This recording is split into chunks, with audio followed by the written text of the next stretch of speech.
নমস্কার, নিউজ ভ্যানগার্ডের এক নজরে 25 আপনাদের প্রত্যেককে জানাই স্বাগত। আমি রয়েছি অমিত আপনাদের সাথে। ত্রিপুরা রাজ্যের সরকারি কর্মচারীদের জন্য 5% মহার্ঘ ভাতা বৃদ্ধির ঘোষণা করলেন মুখ্যমন্ত্রী মানিক সাহা। 1 এপ্রিল থেকে কার্যকর হবে এই মহার্ঘ ভাতা। নতুন 5% মহার্ঘ ভাতা যোগ করে রাজ্য সরকার কর্মচারীদের মহার্ঘ ভাতার পরিমাণ দাঁড়ালো 41%। কেন্দ্র সরকারের কর্মচারীর তুলনায় আরও 17% মহার্ঘ ভাতা বাকি রয়েছে।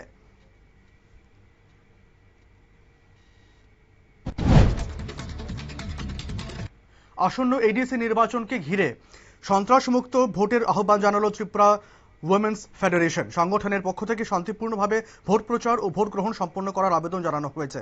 সভানেত্রী মণিহার দেববর্মা বলেন, সব রাজনৈতিক দলের প্রতি শান্তিপূর্ণ পরিবেশ নির্বাচন সম্পন্ন করার আহ্বান জানানো হয়েছে। বিশালগড়ে ঠিকাদারির কাজকে কেন্দ্র করে ফের উত্তেজনা ছড়িয়েছে। অভিযোগ, পঙ্কজ দাসের বাড়িতে ঢুকে হামলা ও মারধর করা হয়েছে। হামলায় অভিযুক্ত বিশালগড় পুর পরিষদের কাউন্সিলর রতন দেবের ছেলে। টেন্ডার সংক্রান্ত বিরোধ থেকেই এই ঘটনার সূত্রপাত বলে জানা গেছে। ঘটনাকে ঘিরে এলাকায় চাঞ্চল্য ছড়িয়েছে। রাজ্য জুড়ে বোতলজাত বেআইনিভাবে পানীয় জল উৎপাদনের বিরুদ্ধে সরব হয়েছে ত্রিপুরা ওয়াটার ম্যানুফ্যাকচারার ইউনিট। সংগঠনের অভিযোগ, রাজ্যে কিছু বাণিজ্যিক সংস্থা অবৈধভাবে বোতলজাত পানীয় জল উৎপাদন করেছে। এই জল পানে বাড়ছে স্বাস্থ্য ঝুঁকি। এই অবৈধ ব্যবসা বন্ধ করার দাবি জানিয়েছে সংগঠনটি।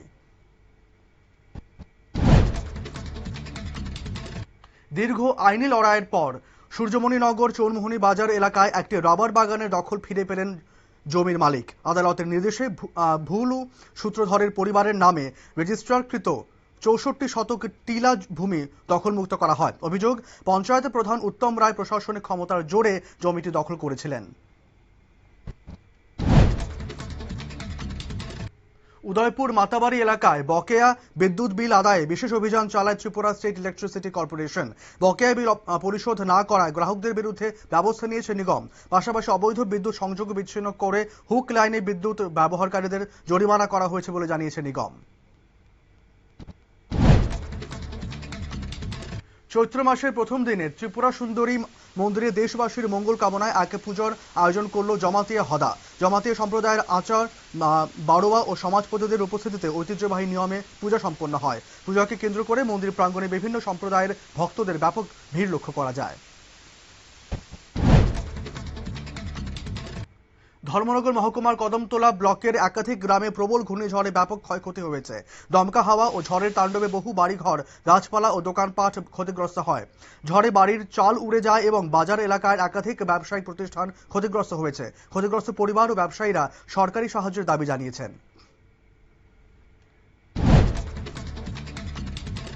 বিশালগড় মহকুমা দায়রা আদালত মাদক পাচার মামলায় অভিযুক্ত নাসির আহমেদ ওরফে নসুকে 10 বছরের কারাদণ্ড সহ 1 লক্ষ টাকা জরিমানার সাজা ঘোষণা করেছে। 2022 সালে ফেন্সিডিল ও ইয়াবা ট্যাবলেট সহ তাকে গ্রেফতার করে বিশালগড় থানার পুলিশ। ভারতীয় দণ্ডবিধির 21C ধারায় তাকে সাজা দিয়েছে আদালত। কৈলাসহরের দুর্গাপুর এলাকায় প্রশান্ত কর চৌধুরীর বাড়িতে গ্রিল ভেঙে ঢুকে নগদ টাকা ও স্বর্ণালংকার চুরি করে দুষ্কৃতীরা। ঘটনার সক্ষম সময় পরিবারের সদস্যরা বাইরে থাকায় বাড়িটি ফাঁকা ছিল বলে জানা গেছে। ঘটনার তদন্ত শুরু করেছে কৈলাসহর থানার পুলিশ। ঘটনাকে ঘিরে এলাকায় রাতের পুলিশি টহল নিয়ে প্রশ্ন তুলেছেন স্থানীয় বাসিন্দারা। নিয়োগের দাবিতে রাজ্য স্বাস্থ্য অধিকর্তার কাছে ডেপুটেশন দিলেন বেকার নার্সরা। অভিযোগ, করোনার সময় কন্ট্রাকচুয়াল ভিত্তিতে কাজ করা প্রায় 160 জন নার্স এখনও স্থায়ী নিয়োগ পাননি। তৎকালীন সময় তাদের নিয়োগে অগ্রাধিকার দেওয়ার আশ্বাস দেওয়া হয়েছিল।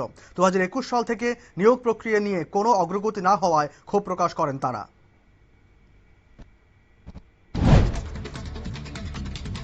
বিশালগড়ে এক ঔষধ ব্যবসায়ী উৎপল সাহা নামের ওই ব্যবসায়ীর দোকান পুড়িয়ে যাওয়ার চেষ্টা করা হয়। ঘটনাটি ঘটেছে বিশালগড় মহকুমা হাসপাতাল সংলগ্ন এলাকায়। সিসিটিভি ফুটেজে তনয় দেব নামে এক ব্যক্তি ঘটনায় জড়িত বলে দেখা গেছে। এ বিষয়ে বিশালগড় থানায় লিখিত অভিযোগ দায়ের করা হলেও এখনো পর্যন্ত কোনো ব্যবস্থা নেওয়া হয়নি। আগরতলায় ত্রিপুরা ফায়ার সার্ভিসের প্রধান কার্যালয়ের সামনে বিক্ষোভ দেখালেন চাকুরি প্রার্থীরা। ফায়ারম্যান ও ড্রাইভার পদে নিয়োগ পরীক্ষার ফলাফল প্রকাশ এবং চাকুরির দাবিতে এই কর্মসূচি পালন করা হয়। প্রার্থীদের অভিযোগ, প্রায় 5 বছর ধরে নিয়োগ প্রক্রিয়া ঝুলে থাকায় চরম অনিশ্চয়তায় রয়েছেন তারা।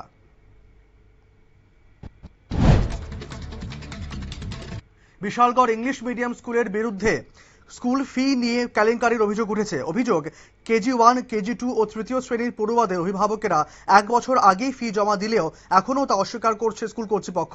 ফি জমা দেওয়ার রিসিভ কপি দেখানোর পর টাকা পাওয়ার বিষয়টি অস্বীকার করেছে স্কুল কর্তৃপক্ষ। 10 দফা দাবিতে সোমবার একদিনের প্রতীকী ধর্মঘট পালন করলেন ত্রিপুরা গ্রামীণ ব্যাংকের কর্মী ও আধিকারিকরা। জয়েন্ট ডেভেলপমেন্ট ফোরামের উদ্যোগে সারা রাজ্যের বিভিন্ন শাখায় এই কর্মসূচি পালন করা হয়। বেতন ভাতা সংক্রান্ত চুক্তির বাস্তবায়ন, উন্নত কর্পোরেশন নিশ্চিত করাই এই ধর্মঘটের প্রধান দাবি।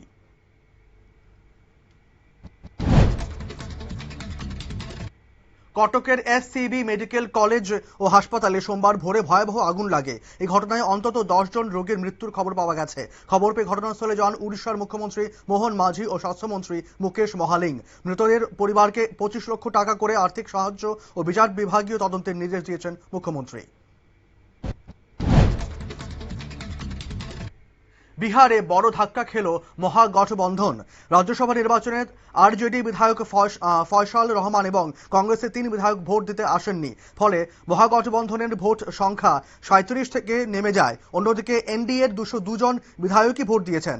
রাজনৈতিক মহলের মতে NDA পঞ্চম শ্রেণীর পঞ্চম প্রার্থী শিবেশ কুমারের জয় কার্যত নিশ্চিত।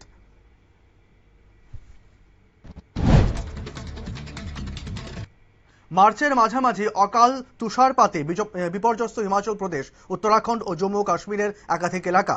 মানালিতে সবচেয়ে খারাপ পরিস্থিতি হয়েছে। অটল টানেলের কাছে আটকে পড়েছেন 1000-এর বেশি পর্যটক। পর্যটকদের উদ্ধারে কাজ চালাচ্ছে বর্ডার রোড অর্গানাইজেশন ও হিমাচল প্রদেশ পুলিশ। যুদ্ধ বিধ্বস্ত ইরান থেকে কূটনৈতিক তৎপরতায় দেশে ফিরলেন 70 জন প্রবাসী ভারতীয়। রবিবার বিশেষ বিমানে আর্মেনিয়া হয়ে তারা নয়াদিল্লি পৌঁছান বলে কেন্দ্রের তরফে জানানো হয়েছে। জানা গেছে, উদ্ধার হওয়া 70 জনই পড়ুয়া, অধিকাংশ জম্মু ও কাশ্মীরের বাসিন্দা। শীঘ্রই আরও 60 জন পড়ুয়াকে নিয়ে দ্বিতীয় বিমান আসবে বলে জানা গেছে। হরমুজ প্রণালী পেরিয়ে দেশে প্রবেশ করল ভারতের LPG ট্যাঙ্কার শিবালিক। সোমবার গুজরাটের মুন্দ্রা বন্দরে সেটি নোঙর করেছে। সূত্রের খবর, দ্বিতীয় ট্যাঙ্কার নন্দা দেবীও হরমুজ পেরিয়ে গিয়েছে। মঙ্গলবারই সেটি মুম্বাইয়ের বন্দরে নোঙর করবে বলে খবর। গোটা বিষয়টিকে নয়াদিল্লির কূটনৈতিক জয় হিসেবেই দেখছেন বিশেষজ্ঞরা।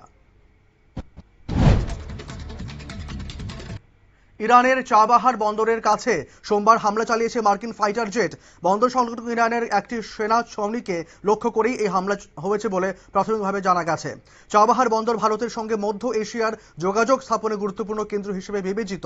সেখানেই এবার হামলা চালালো আমেরিকা। আফগানিস্তানে ফের হামলা চালিয়েছে পাকিস্তান। গোলাবর্ষণে কেঁপে উঠেছে কান্দাহার। শনিবার রাতভর এই অভিযান চালায় পাকিস্তানের বায়ুসেনা। ইসলামাবাদের দাবি, সীমান্তবর্তী জঙ্গি ঘাঁটি ধ্বংস করতেই এই হামলা চালানো হয়েছে। পাল্টা জবাবে তালিবান গুড়িয়ে দিয়েছে পাকিস্তান ওয়াজিকিস্তানের একটি সেনা ক্যাম্প। ইরানের হামলায় ইসরায়েলের প্রধানমন্ত্রী বেঞ্জামিন নেতানিয়াহুর মৃত্যুর খবর ছড়িয়ে পড়ে সমাজ মাধ্যমে। রবিবারই তা খণ্ডন করেন নেতানিয়াহুর দপ্তর। পরে নিজেই একটি ভিডিও বার্তায় কফি কাপ হাতে নেতানিয়াহু বলেন, আমি কফির জন্য মরতেও রাজি। তবে সেই ভিডিওটিও AI প্রযুক্তি দিয়ে তৈরি হতে পারে বলে দাবি করেছে গ্রক। ইরান আবার জনবসতি লক্ষ্য করে ক্ষেপণাস্ত্র হামলা শুরু করেছে বলে অভিযোগ উঠেছে। সোমবার সংযুক্ত আরব আমিরশাহীর আবু ধাবির আল বাহিয়া এলাকায় একটি গাড়ির উপর ইরানের ক্ষেপণাস্ত্র আছড়ে পড়ে। এই ঘটনায় 1 জনের মৃত্যু হয়েছে বলে জানা গেছে এবং নিহত ব্যক্তি প্যালেস্তাইনের নাগরিক বলে জানা গেছে।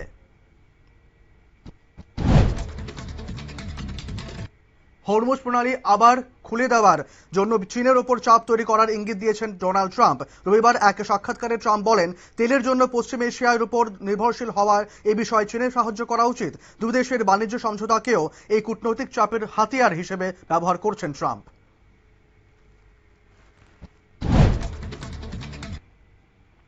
এক নজরে 25 এখনকার মতো এ পর্যন্তই। পরবর্তী আপডেট, সংবাদ এবং টকশো দেখার জন্য চোখ রাখুন শুধুমাত্র নিউজ ভ্যানগার্ডের পর্দায়। ধন্যবাদ।